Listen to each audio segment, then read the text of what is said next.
बिहार के चुनावों में ना एक ऐसा वादा हुआ है जिसने सचमुच सबका ध्यान अपनी ओर खींच लिया है। तो आज हम इसी बड़े फाइनेंशियल प्रॉमिस को थोड़ा डिटेल में समझने वाले हैं। सवाल ये है कि क्या सच में बिहार की हर महिला के बैंक अकाउंट में सीधे 30,000 रुपए आने वाले हैं? ये एक बहुत बड़ा दावा है ना। तो चलिए इसी की पड़ताल करते हैं। हाँ, बिल्कुल सही सुना। पूरे 30,000 रुपए, वो भी हर साल। अब ये कोई छोटी मोटी रकम तो है नहीं। और वादा ये है कि ये पैसा सीधा बिना किसी बिचौलिए के महिलाओं के बैंक खातों में पहुंचेगा। तो चलिए सबसे पहले ये समझते हैं कि आखिर ये वादा है क्या, इसकी बारीकियां क्या हैं। तो देखिए, वादा एकदम सीधा और सिंपल है। बिहार में महिलाओं को हर साल 30,000 रुपए सीधे उनके बैंक अकाउंट में दिए जाएंगे। अब जाहिर सी बात है, इतना बड़ा ऐलान चुनाव का पूरा खेल बदल सकता है। अच्छा, अब ये समझना भी जरूरी है कि ये घोषणा आई कहां से, इसका पॉलिटिकल कॉन्टेक्स्ट मतलब चुनावी माहौल क्या है। तो ये ऐलान किया है आरजेडी के नेता तेजस्वी यादव ने, और ये उनके इलेक्शन कैंपेन का एक बहुत बड़ा, कह सकते हैं कि एक सेंट्रल पॉइंट है। मकसद साफ है, महिला वोटर्स को अपनी तरफ खींचना। और हाँ, यहाँ एक टाइमलाइन भी दी गई है जिसे समझना बहुत जरूरी है। देखिए, ये वादा पूरी तरह से चुनाव के नतीजों पर निर्भर करता है। कहा गया है कि अगर आरजेडी की सरकार बनती है तो 14 नवंबर से इस स्कीम को शुरू कर दिया जाएगा।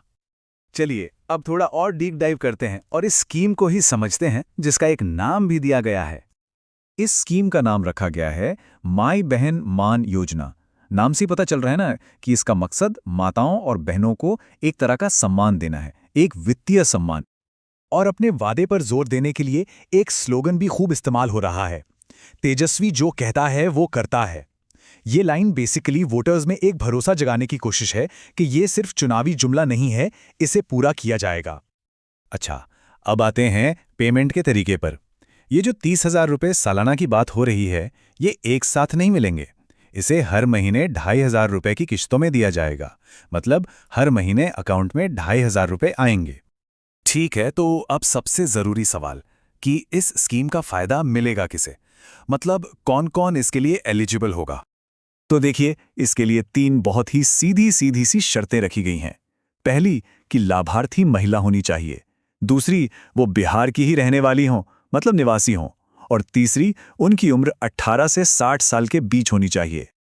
लेकिन सिर्फ एलिजिबिलिटी ही नहीं, ये भी बताया गया है कि किन्हें ये फायदा नहीं मिलेगा। तो जिन परिवारों में कोई सरकारी नौकरी में है या कॉन्ट्रैक्ट पर भी काम कर रहा है, उन्हें इसका लाभ नहीं मिलेगा। साथ ही जो परिवार इनकम टैक्स भरते हैं, उन्हें भी इस स्कीम से बाहर रखा गया है। ठीक है, सब समझ आ गया, लेकिन अप्लाई कैसे करना है, ये भी तो एक प्रैक्टिकल सवाल है। तो एप्लीकेशन प्रोसेस को ना 2 फेज में बांटा गया है। पहला फेज तो चुनाव से पहले ही चल रहा है, जिसमें कैंपेन के दौरान ही कई महिलाओं से ऑफलाइन फॉर्म भरवा लिए गए हैं।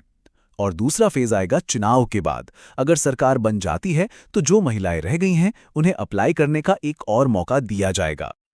अब आखिर में थोड़ा जूम आउट करके देखते हैं, क्या इस तरह की स्कीम सिर्फ बिहार में ही है या ये पूरे देश में एक बड़ा पॉलिटिकल ट्रेंड बन चुका है। और ये जानना काफी दिलचस्प है कि महिलाओं को सीधे कैश बेनिफिट देने वाली ऐसी स्कीमें सिर्फ बिहार तक ही सीमित नहीं हैं। भारत के कई दूसरे राज्यों में भी ऐसी योजनाएं पहले से चल रही हैं। हाँ, ये बात और है कि हर राज्य में दी जाने वाली रकम अलग अलग है। कहीं 1,500 रुपये महीना है तो कहीं 2,000। लेकिन बिहार का ये 2,500 रुपये महीने का वादा उसी बड़े ट्रेंड का एक हिस्सा है, जहां राज्य सरकारें महिलाओं को सीधे फाइनेंशियल सपोर्ट दे रही हैं।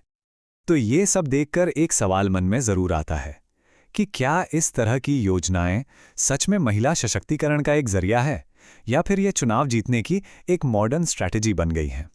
ये एक सोचने वाली बात है।